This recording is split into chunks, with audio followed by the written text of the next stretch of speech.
Sur les côtes de Dubaï se dresse fièrement l'un des bâtiments les plus extraordinaires de la planète. Avec ses 321 mètres de haut, il rivalise avec la Tour Eiffel. C'est l'hôtel le plus élevé sur Terre et peut-être le plus luxueux. Il est fait pour éblouir. Son nom signifie la Tour des Arabes. Voici le Burj Al Arab. Mais la réalisation de cette merveille du XXIe siècle a été un combat difficile qui a poussé chacun aux limites de ses possibilités.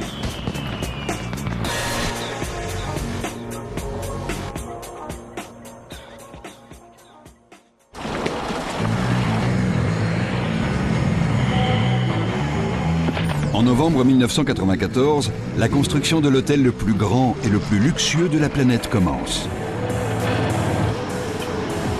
Dès le premier jour, la pression est au maximum. Personne ne veut décevoir le commanditaire d'un projet sur lequel le monde a les yeux braqués.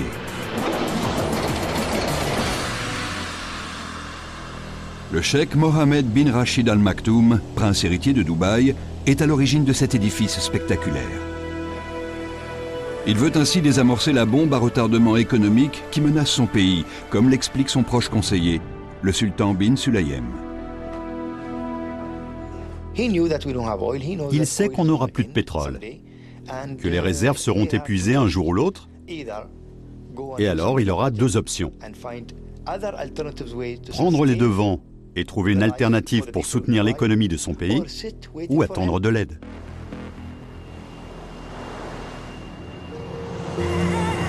Il y a 50 ans, Dubaï était encore le repère des chercheurs de perles, des marchands côtiers et des bédouins.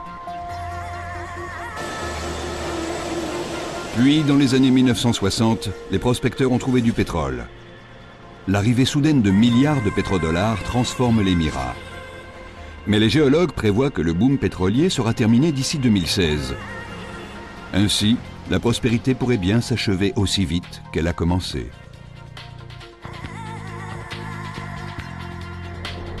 Pour assurer sa survie économique, Dubaï doit tirer profit de sa géographie. Ce minuscule émirat, grand comme la moitié de la Corse, se trouve dans le golfe Persique.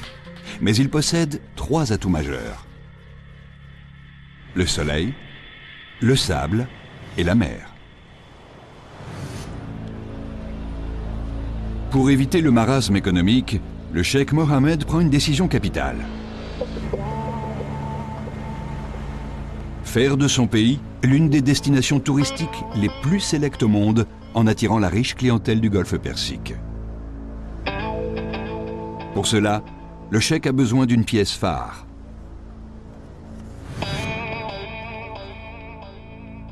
Il mise sur un projet estimé à quelques centaines de millions d'euros, l'hôtel le plus grand, le plus luxueux et le seul au monde qui soit classé 7 étoiles, le Burj Al Arab. Il est très important de placer Dubaï sur la carte du monde. Il n'existe pas d'hôtel de ce genre. Il faut du courage, et le cheikh Mohammed n'en manque pas.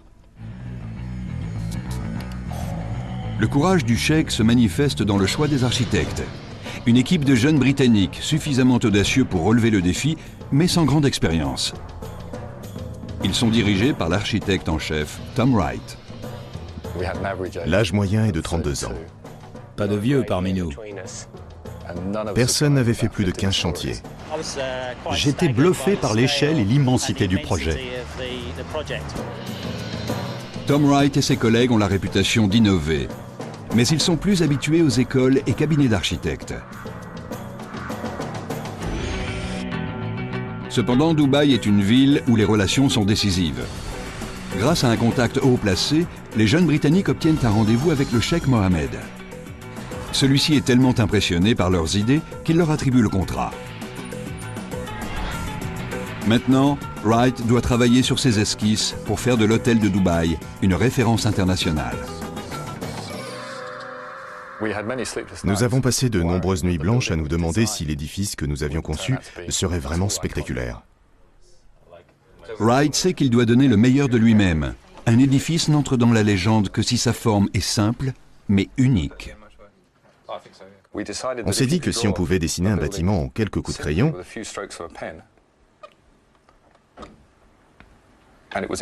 et que s'il était immédiatement identifiable, mais également représentatif du lieu où il se trouve, ici l'Égypte, il deviendrait automatiquement une référence. Des bâtiments de ce type, il n'en existe pas plus de 10 dans le monde. L'Opéra de Sydney en Australie. Ce sont généralement les premières lignes qui vous permettent de savoir où un édifice se trouve.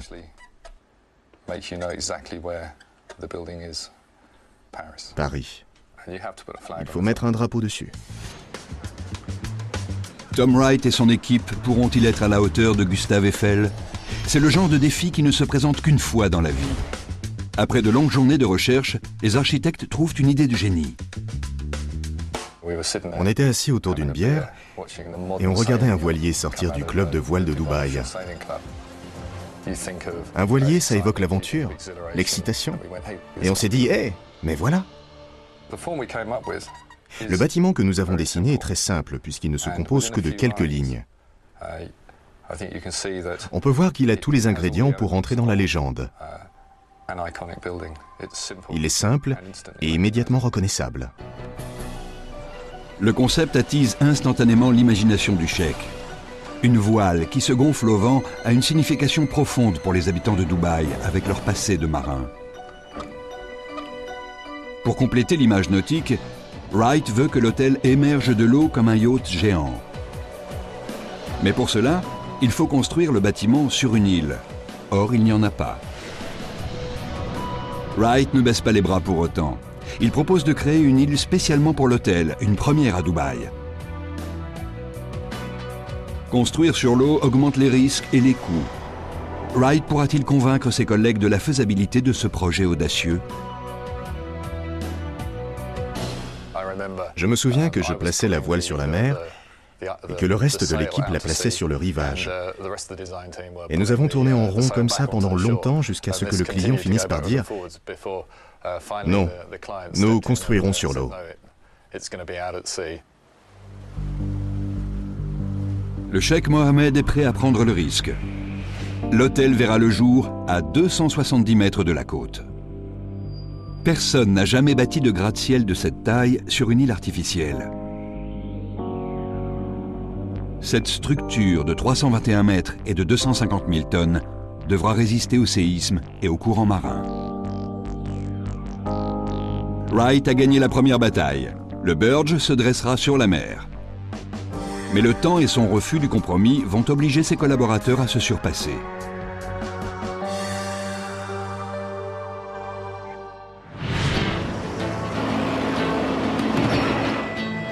Début 1995, on entame la première phase du chantier, construire une île.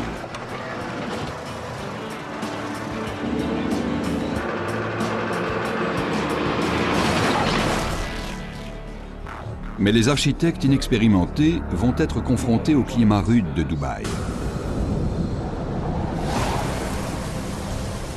Le 27 avril, une violente tempête appelée Chamal balaie le golfe Persique et s'abat sur le littoral. Plusieurs plateformes de construction se trouvent sur son passage. Chacune est chargée de 10 000 tonnes de pierre. Les architectes sont parés à toutes les conditions météorologiques, mais Simon Crisp restera marqué par la violence de la tempête. Des vagues de 3 à 4 mètres venaient s'écraser sur la plage. Et de voir ça, ça nous a vraiment alertés.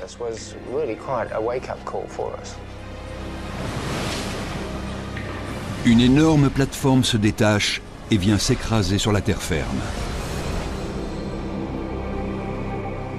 L'équipe comprend qu'une tempête comme celle-ci pourrait infliger d'énormes dégâts à leur hôtel. Nous avions là un exemple parfait de la violence du golfe Persique. Le fait d'exposer ainsi l'édifice pourrait être lourd de conséquences. Les ingénieurs devront se démener pour construire une île capable de résister à la violence de la nature.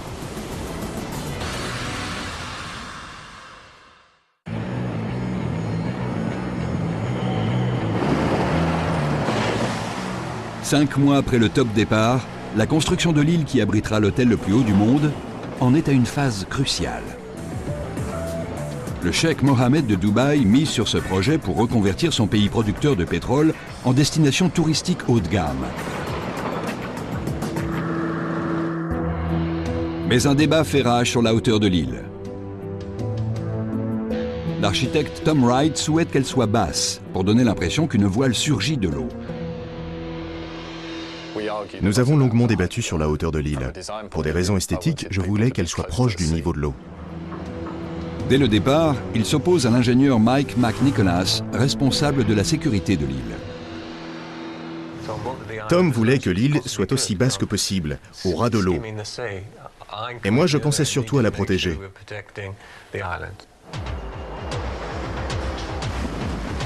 McNicholas craint par-dessus tout que les vagues endommagent l'hôtel, voire entraînent des clients vers la mer. À l'origine, les ingénieurs voulaient construire l'île en pierre. Le matériau est disponible dans la région et la technique est prouvée. Mais Wright rejette cette idée. Une île en pierre devrait être bien trop grande pour résister aux flots. McNicholas teste de tout nouveaux blocs de béton conçus pour réduire l'impact des vagues. Dans le Golfe, personne n'en a encore jamais utilisé. J'ai dû insister pour qu'on fasse un test. C'était le seul moyen de savoir si l'île serait sûre. Ces tests reproduisent la force des plus grosses vagues qui peuvent survenir une fois tous les 100 ans et les projettent contre différentes maquettes. Après 3 semaines de tests, les blocs sont jugés fiables. On construit des versants en pierre que l'on consolide ensuite avec du béton pour absorber la force des vagues. Ces blocs fonctionnent comme une éponge. Quand une vague vient s'écraser, l'eau pénètre à l'intérieur et tourne sur elle-même. La pression est ainsi atténuée. Avec l'aide des ingénieurs, l'architecte Tom Wright a pu créer une île qui se dresse à seulement 7,5 mètres au-dessus des flots.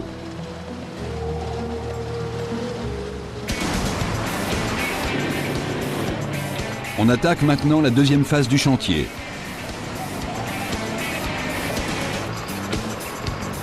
Au centre de l'île, on enfonce d'énormes barres métalliques à 20 mètres dans le sol.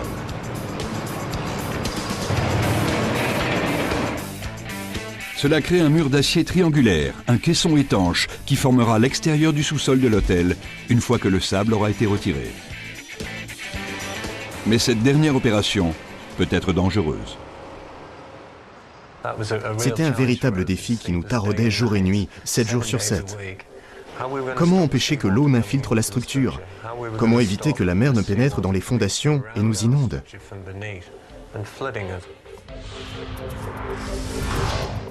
L'eau exerce une énorme pression qui la fait pénétrer dans le sable et risque d'inonder l'île artificielle d'en dessous.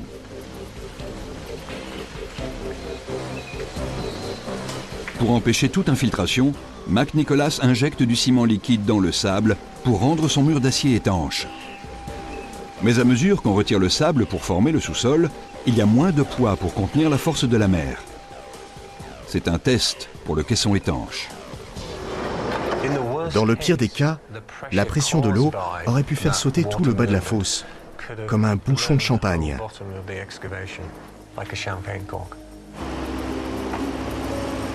Si McNicholas s'est trompé dans ses calculs, l'excavation pourrait être inondée, ce qui tuerait des centaines d'ouvriers. Mais il s'en tient à son plan.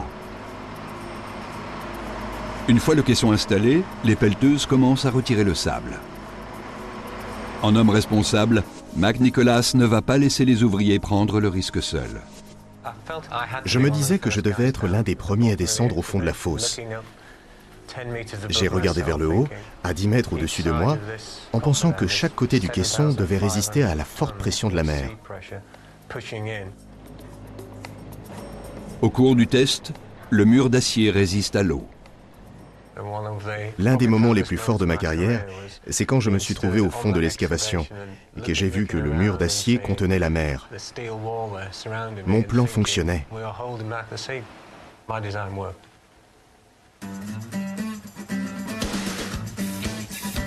Novembre 1995. L'île artificielle qui doit abriter l'hôtel le plus haut du monde est terminée. On passe maintenant à la phase 3 de ce projet hors du commun, les fondations. Le support d'un gratte-ciel est important, mais la situation du Burj Al Arab présente un défi supplémentaire. On n'avait jamais encore construit un bâtiment pareil sur de la terre rapportée. Il s'agissait de bâtir une tour de plus de 300 mètres de haut sur une île artificielle, dans le golfe Persique. Le problème se corse après les résultats des premiers tests. On a creusé dans le sol marin afin de trouver une base solide. Mais même à 180 mètres de profondeur, il n'y a pas de roche dure. Cela va rendre la tâche plus difficile pour les architectes. Mais ils ne se découragent pas. N'importe qui penserait que nous sommes fous de construire un bâtiment pareil sur le sable, en pleine mer. Comment une tour de 321 mètres peut-elle résister aux tremblements de terre et à des vents soufflant à 150 km/h si ses fondations ne reposent que sur du sable?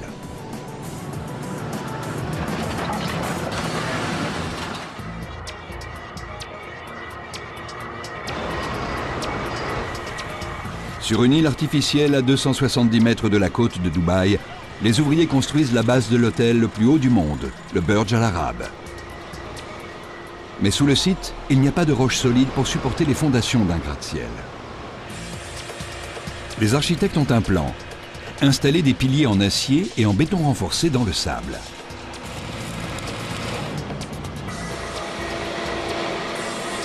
Comment vont-ils empêcher la structure de s'effondrer? Ils misent sur ce que l'on appelle le frottement superficiel. Il s'agit de la résistance qui empêche deux surfaces rugueuses de glisser l'une sur l'autre. Le frottement superficiel est le contact entre le sable et la surface. Plus un pilier est long, plus il est enfoncé dans le sol et plus l'effet est important. Je vais vous le montrer en donnant de grands coups. Vous voyez que le pilier s'enfonce très vite dès les premiers coups. Maintenant, il résiste un peu, alors que je ne frappe ni plus fort ni moins fort qu'avant. C'est l'effet du frottement superficiel. Une fois que le frottement entre le pilier et le sable équivaut à la charge du marteau, le pilier se stabilise. Mais le Burj ne sera fixé au sol que si le sable est suffisamment condensé pour créer une résistance autour des piliers du bâtiment. Les foreurs placent des échantillons de sable dans des conteneurs hermétiques et les envoient pour qu'ils soient analysés. Si les résultats montrent que le sable est trop mou, les piliers qui supportent l'édifice pourraient s'écrouler.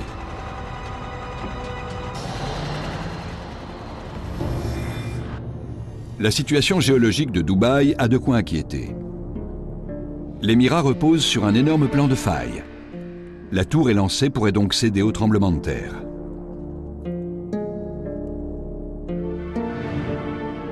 En juin 1964, un séisme d'une magnitude de 7,5 frappe Niigata, au nord du Japon. Comme la ville est bâtie sur de la vase sableuse, les secousses détruisent des immeubles entiers. Ce n'est pas un tremblement de terre comme les autres, mais un phénomène dévastateur, baptisé liquéfaction.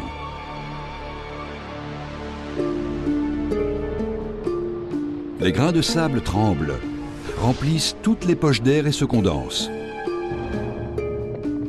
Le sol n'est plus solide et il réagit comme un liquide. Sur ce sable mouvant, n'importe quel bâtiment peut s'écrouler. Les résultats des tests de forage sont positifs. Sous le sol, on trouve un sable compact et calcifié. Il n'y a pas de risque de liquéfaction. Mais les fondations seront-elles assez longues pour que le frottement superficiel les maintienne? Nous ne voulions prendre aucun risque, donc nous avons rallongé les piliers de 8 mètres. CRISP crée des fondations 20% plus longues que prévu initialement. Ces 250 piliers de béton ont une longueur totale de plus de 10 km, soit 35 fois plus que l'hôtel qu'ils supporteront.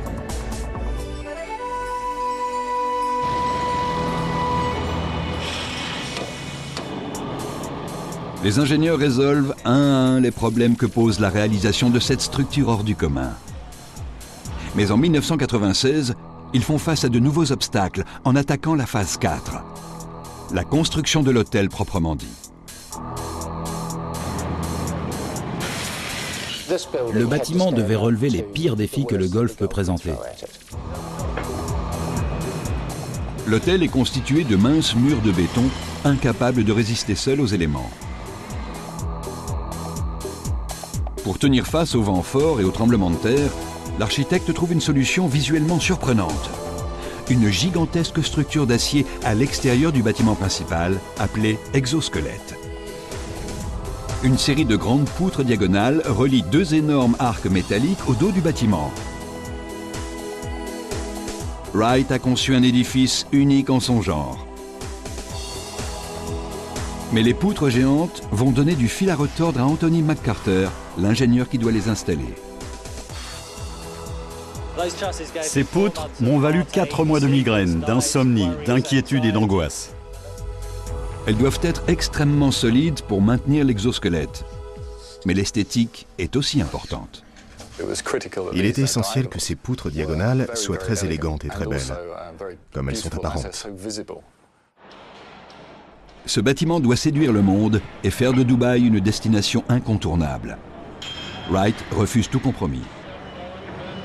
J'allais voir Tom avec une proposition différente à chaque fois. Je me souviens qu'une fois, j'avais 7 propositions. Et il m'a dit non, non, non, ça ne va pas, ça ne va pas. McCarter trouve enfin une forme viable sur le plan technique et assez élégante pour convenir à Wright. Mais maintenant, c'est un cauchemar pour Malcolm Murphy, l'entrepreneur. C'est bien beau de faire de jolis dessins, mais nous, on doit construire.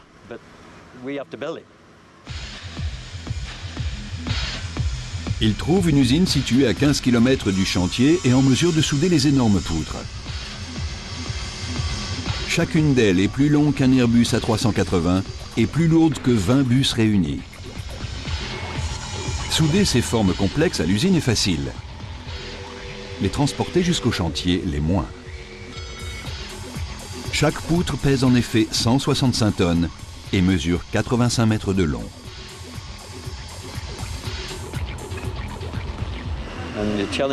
Il y avait d'énormes défis à relever. Personne n'a jamais rien transporté de cette taille à Dubaï. Mais Murphy ne baisse pas les bras.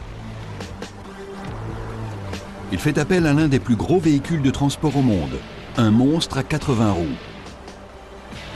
Il effectue le trajet jusqu'au chantier à une vitesse de 6 km/h. La police doit fermer les routes et retirer les feux de signalisation pour permettre au convoi de passer. Une fois arrivés sur place, les entrepreneurs se heurtent à un nouvel obstacle, soulever les poutres de 165 tonnes. L'architecte a refusé catégoriquement que nous installions les poutres en 3 blocs, comme nous l'avions prévu au départ. Il a dit « Non, non, l'esthétique, je ne vous permets pas de faire des soudures ici ». Murphy doit trouver le moyen de soulever les poutres d'un seul bloc à 200 mètres du sol, soit à la hauteur de la tour Montparnasse.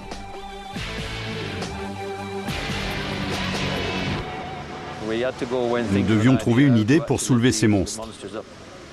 Nous avions 3 énormes grues, mais elles n'étaient pas assez grosses pour soulever les poutres diagonales. Murphy doit chercher la solution ailleurs. Il fait venir un appareil de levage spécial de Singapour. À 15 mètres du bâtiment, son équipe installe des treuils en porte-à-faux comme ceux utilisés sur les plateformes pétrolières. Des câbles pouvant supporter une charge de 225 tonnes sont attachés aux extrémités des poutres. Je peux vous dire que nous étions très nerveux le matin où nous avons soulevé la première poutre. Imaginez 30 à 40 hommes qui n'en dorment plus de la nuit la semaine avant le jour J. Les 2 treuils massifs supportent la charge, puis soulèvent péniblement la poutre diagonale le long du bâtiment. Tout se déroule comme prévu. Murphy et son équipe ont résolu le problème, mais les poutres leur réservent encore une mauvaise surprise. Elles doivent être placées avec une précision chirurgicale. Or, à Dubaï, la température peut varier de 14 degrés en une journée, ce qui risque de dilater ou de contracter les pièces d'acier. C'est ce que l'on appelle l'expansion thermique. C'est un véritable cauchemar de travailler par 50 degrés dans le désert. L'acier se dilate sous la chaleur et se contracte quand il fait froid. Bon, allez-y. On va chauffer l'acier pour vous montrer à quelle température on travaillait dans le désert. Sous la chaleur, les molécules d'acier se modifient plus vite. Ainsi, ce tube de 15 mètres s'allonge et la différence est visible. Qu'est-ce que je vous disais? L'acier se dilate sous la chaleur. Les poutres diagonales du Burj Al Arab pourraient se dilater ou se contracter de 5 cm en 24 heures. Elles ne pourront pas atteindre leur emplacement exact sans une solution ingénieuse. Les ingénieurs, les fabricants de structures et d'acier, les architectes, enfin, tout le monde y a réfléchi. Et c'est un architecte qui a trouvé la solution. La fixation contient un gros joint percé d'un trou en son centre. Celui-ci pivote jusqu'à ce qu'il s'aligne sur le trou de la poutre diagonale. Puis, on place une tige métallique d'environ 30 cm de diamètre dans les deux trous pour les maintenir. Ce dispositif astucieux laisse un jeu de 5 cm nécessaire à l'installation. À présent, la poutre est parfaitement fixée. Quand on a inséré la tige, on aurait dit un bouchon de champagne qui explose. C'était incroyable. Mais les hommes n'ont pas le temps de faire la fête. Les premiers invités de marque sont attendus pour le passage à l'an 2000. Cela laisse moins de 36 mois pour achever le projet. Pour le cheikh Mohammed, il fallait livrer le Burj Al Arab hier.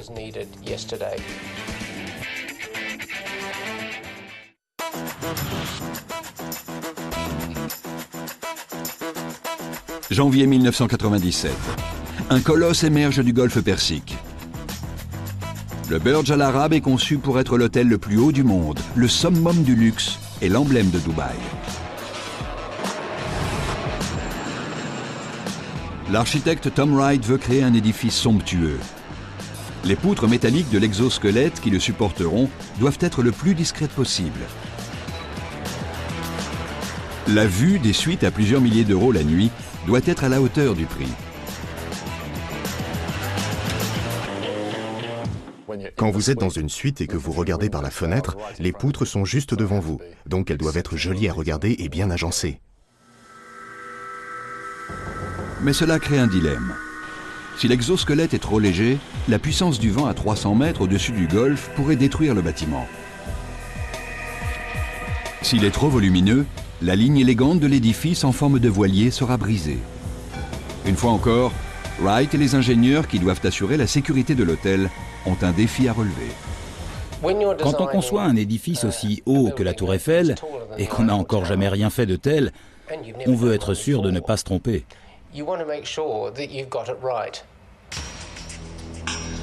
Cette structure est insolite.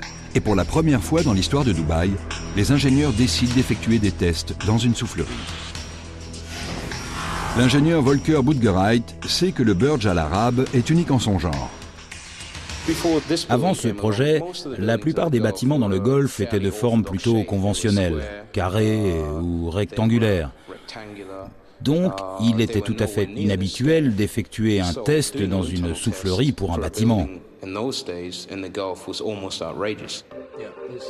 Mais c'est essentiel pour cette structure exceptionnelle. La soufflerie reproduit les effets du vent sur cette maquette réduite au 50e. Ce bâtiment est soumis à de très fortes pressions, 2 fois plus importantes que dans une ville d'Europe occidentale. Nous avons mesuré notamment la pression correspondant au poids d'une voiture en suspension. Les résultats du test indiquent que tout l'exosquelette est menacé. Quand nous avons vu le plan, nous avons tout de suite pensé aux vibrations en raison du vortex.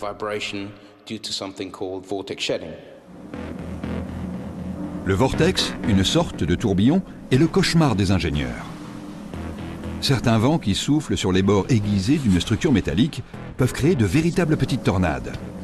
Cela provoque de dangereuses vibrations qui peuvent détruire un bâtiment.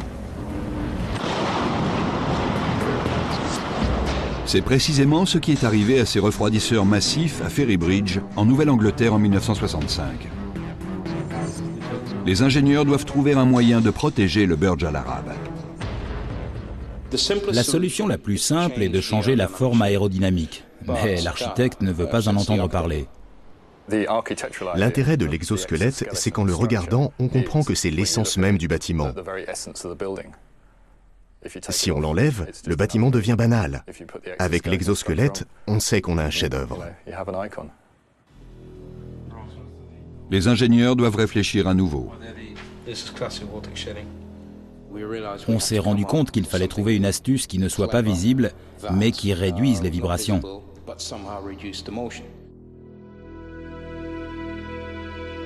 Ils ont recours à des poids en suspension appelés amortisseurs de masse. Ceux-ci sont installés aux points sensibles de l'exosquelette. Lorsque le vent souffle et que le vortex crée de dangereuses vibrations, le poids de 5 tonnes se balance à la place du bâtiment et atténue les vibrations jusqu'à ce que ce dernier soit hors de danger. 11 de ces systèmes sont fixés en haut du mât de 60 mètres et parcourent chacun des arcs métalliques. Ces amortisseurs écartent le risque de vibration.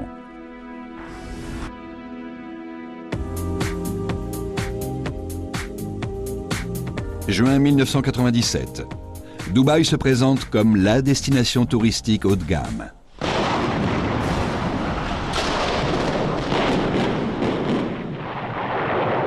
Ce vieil hôtel mord la poussière quand le Burj Al Arab, le symbole du nouveau Dubaï, prend sa forme finale. 30 mois seulement avant l'échéance, les ingénieurs s'attaquent au plus grand défi de leur carrière. Le cheikh Mohammed veut une architecture spectaculaire. Ainsi, on crée un restaurant qui semble être suspendu dans le ciel.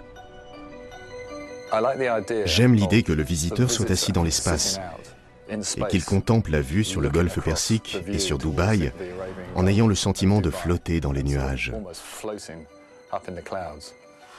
L'idée d'être suspendu dans l'espace donne l'impression de vivre une expérience unique. Le restaurant panoramique Al Muntaha se dressera à 200 mètres au-dessus de la mer et se profilera dans le vide à près de 27 mètres du cœur du bâtiment. Une fois encore, Wright lance un défi de taille à l'ingénieur Anthony McCarter. Pourra-t-il sécuriser cette structure originale en forme d'aile sans support apparent ?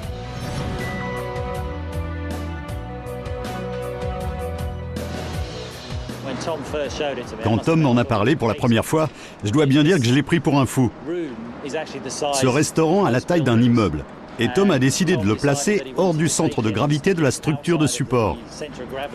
Donc il risquait de tanguer, et les ingénieurs devaient trouver le moyen de le stabiliser.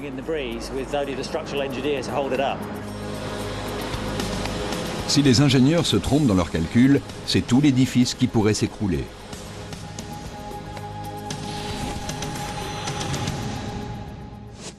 McCarter trouve une solution au problème de gravité qui élève le génie civil vers de nouveaux sommets. Au dos du bâtiment, il installe une série de fixations métalliques qui soutiennent 10 énormes poutres d'acier mesurant jusqu'à 1,60 m de haut.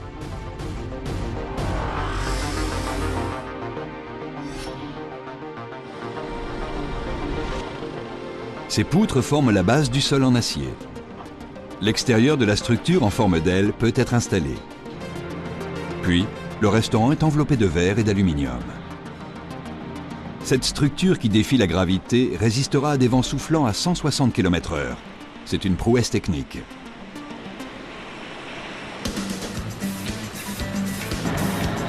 Mais les ingénieurs en sont à la 4e année d'un projet qui en compte 6. Personne ne peut se permettre de lever le pied. Ce chantier était intense et difficile. On travaillait 24 heures sur 24. Tous les jours, on avait une réunion à 6 heures du matin. On vit, on dort, on respire pour le chantier. Le défi, c'était de savoir si on allait pouvoir réaliser le projet initial. Le Burj Al Arab doit être inauguré le 31 décembre 1999, c'est-à-dire dans 2 ans. Les médias du monde entier veulent voir si l'hôtel sera le chef-d'œuvre promis par le cheikh et si les travaux seront terminés à temps. Pour tenir les délais, il faut attaquer la décoration intérieure bien avant d'avoir fini l'extérieur. Sous un climat tempéré, ce ne serait pas un problème. Mais à Dubaï, l'humidité atteint 100% et le thermomètre peut grimper jusqu'à 49 degrés. Ces conditions ne permettent pas d'utiliser des matériaux délicats tels que feuilles d'or, soie ou bois sculpté. Si nous avions utilisé des matériaux susceptibles de moisir, à l'heure qu'il est, ils seraient détruits. Pour terminer dans les temps, les entrepreneurs doivent climatiser l'énorme complexe et diminuer la température. La première étape consiste à enclore le bâtiment en installant le mur final, la fameuse voile conçue par Wright. Mais ça ne va pas être facile. Au début, quand nous avons proposé l'idée d'une voile en tissu, il y a eu beaucoup de scepticisme. Les gens pensaient que c'était infaisable. On étend des sections de fibres de verre tissées entre les énormes poutres horizontales. La surface est recouverte de téflon pour résister à la poussière et au sable. Le résultat est un exploit supplémentaire pour le Burj. Il s'agit du plus grand mur de tissu au monde. Les propriétés réflexives de la voile blanche aideront à diminuer la température. Mais les entrepreneurs doivent encore trouver une solution pour faire entrer les camions sans apporter la chaleur du désert. Ils décident d'installer un énorme sas. Les camions entrent et s'arrêtent quand la porte se referme derrière eux. Une deuxième série de portes s'ouvre ensuite et les véhicules sortent du bâtiment.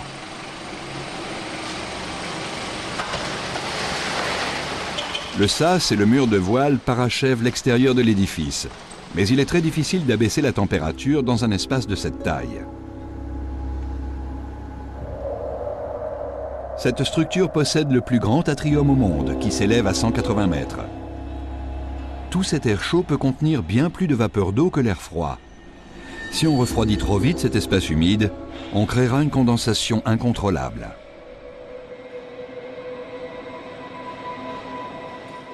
Un nuage de pluie aurait pu se former en haut de l'atrium et provoquer des dégâts importants à l'intérieur. Il n'existe qu'un moyen d'éviter les nuages de pluie, mais cela prend du temps. Les entrepreneurs mettent en marche l'énorme système de refroidissement et diminuent la température intérieure de moins d'1 degré par jour. Vu les délais, c'est terriblement lent. Nous avons commencé à refroidir le bâtiment en juin 1998. En décembre de la même année, nous avions atteint la bonne température. On peut enfin attaquer la décoration intérieure. Mais il faut du temps pour trouver un décorateur qui puisse créer des intérieurs dignes du cheikh. Quan Shu, qui a déjà travaillé pour le sultan de Brunei, sait satisfaire les exigences d'un haut dignitaire. C'est une excellente nouvelle qu'elle accepte de décorer l'hôtel le plus luxueux de la planète avec ses 202 suites somptueuses et son atrium de 180 mètres. Mais de la conception à la réalisation, elle n'a que 24 mois pour mener ses travaux à bien avant le passage à l'an 2000. J'avais un calendrier très serré. Donc les 50 décorateurs du cabinet ont tous abandonné les projets sur lesquels ils travaillaient pour se consacrer au Burj Al Arab. Non seulement elle a un emploi du temps serré, mais le cheikh Mohammed lui demande d'éblouir le monde entier. En gros, on nous demandait de créer quelque chose qui ne s'était encore jamais fait et qui ne se ferait jamais plus.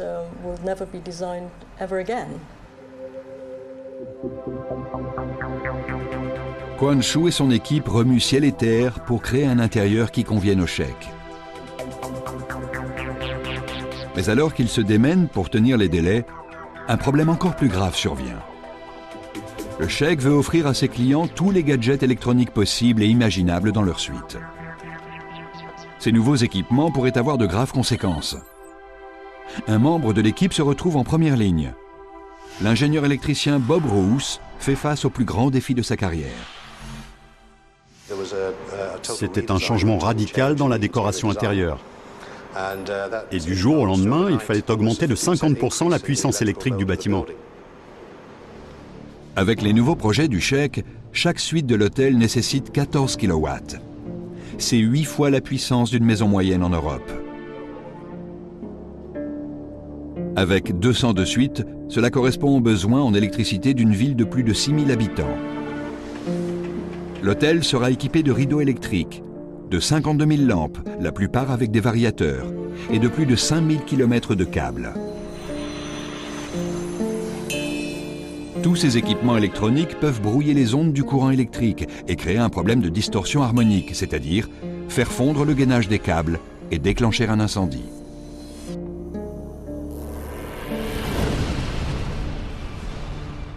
C'était une situation tout à fait inacceptable.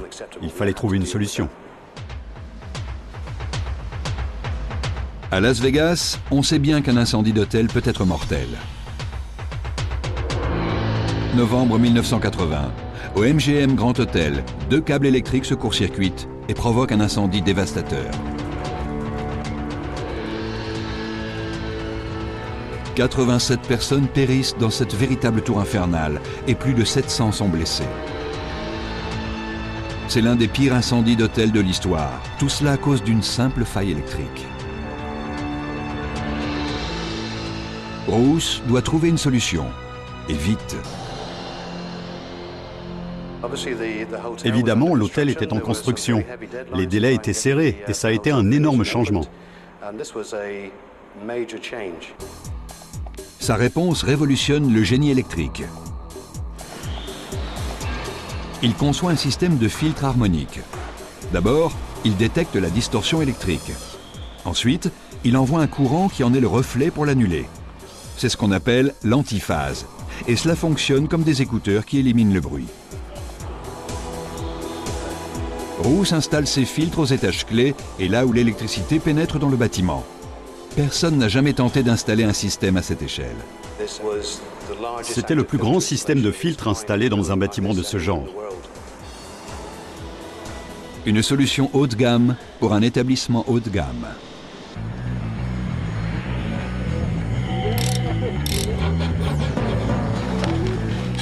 Les hommes qui ont construit le Burj Al Arab peuvent se vanter d'avoir accompli une série d'exploits. Ils ont créé la première île artificielle au large de Dubaï et construit le plus grand atrium au monde, cerné par le plus grand mur de toile jamais réalisé. Une fois le mât installé, cette tour est plus élevée que tout autre hôtel de la planète, du moins jusqu'ici.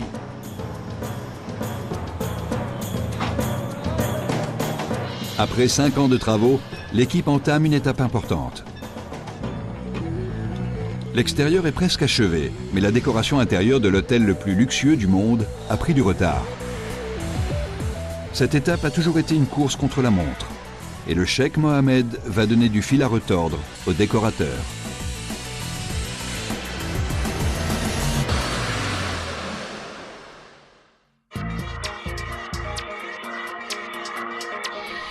Dubaï, avril 1999.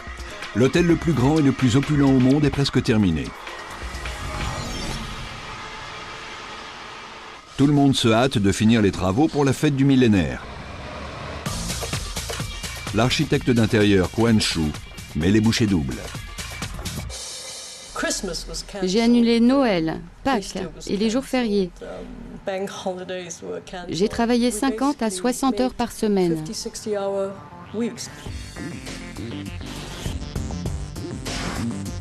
Le cheikh lui a demandé de provoquer, d'innover, d'éblouir les clients en créant un palais arabe moderne. Elle lui offre plus de 24 000 mètres carrés de marbre en provenance d'Italie et du Brésil, soit l'équivalent de 3 terrains de football. Les quelques 8 000 mètres carrés de feuilles d'or de 22 carats donnent l'impression de luxe escompté. Elle complète l'ensemble par des chandeliers de cristal, de l'argent et du velours. Mais pour le plus grand atrium au monde, Quan Shu prend une décision radicale. Elle opte pour le minimalisme et laisse l'architecture complexe parler d'elle-même en peignant tout en blanc. Elle a quasiment rattrapé son retard.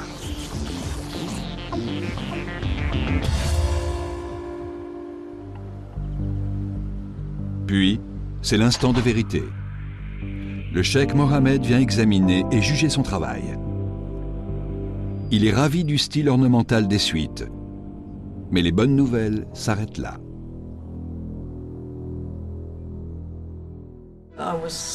J'ai été convoqué et où est la couleur? Le cheikh rejette complètement le style blanc de l'atrium. C'est trop terne. Pas assez excitant, pas assez brillant, pas assez coloré, pas assez riche. Quan Chu doit revoir entièrement la décoration du plus grand atrium au monde en seulement 6 mois.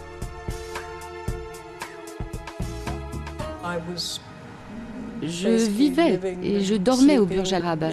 Je courais d'une pièce à l'autre. C'est sa dernière chance et elle veut impressionner. Elle crée un jeu de lumière pour animer le plus grand mur de toile au monde. Des fontaines ornent le hall. De grands aquariums accueillent les visiteurs quand ils empruntent les escaliers roulants. Et elle transforme la vue de l'atrium en une explosion de couleurs vives.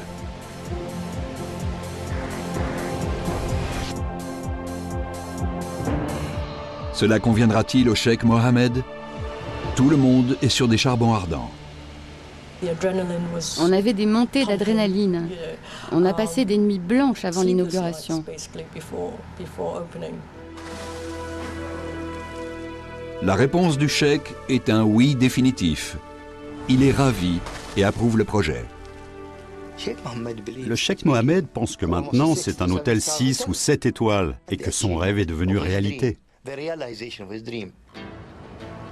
Les portes s'ouvrent aux premiers clients en décembre 1999, un mois avant le nouveau millénaire. Le cheikh Mohammed vient admirer le dernier coucher du soleil du siècle depuis son superbe nouvel hôtel.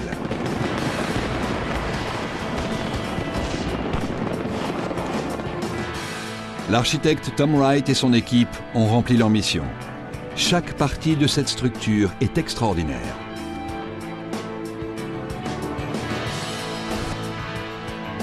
Au restaurant du rez-de-chaussée, une équipe de plongeurs s'occupe de 700 poissons exotiques dans un aquarium de 280 mètres cubes. Cela permet aux clients d'observer de près les requins en mangeant. En haut de l'hôtel, le restaurant construit en porte-à-faux, véritable prouesse architecturale, donne l'impression de dîner dans le ciel, comme le souhaitait Tom Wright. Une combinaison spectaculaire de feu et d'eau accueille le visiteur à l'entrée du bâtiment. Séjourner dans cet établissement coûte cher. Les suites se menaient jusqu'à 25 000 € la nuit. Les clients les plus fortunés disposent d'un héliport qui pèse 330 tonnes et culmine à plus de 200 mètres au-dessus de la mer.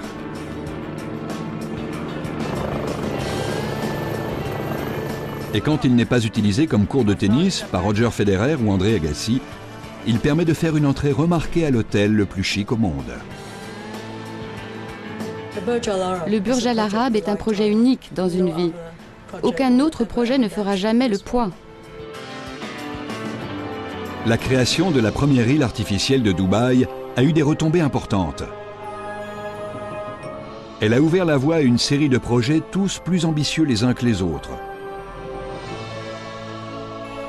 De Palm Island qui s'est vendu en 3 jours, à l'archipel The World.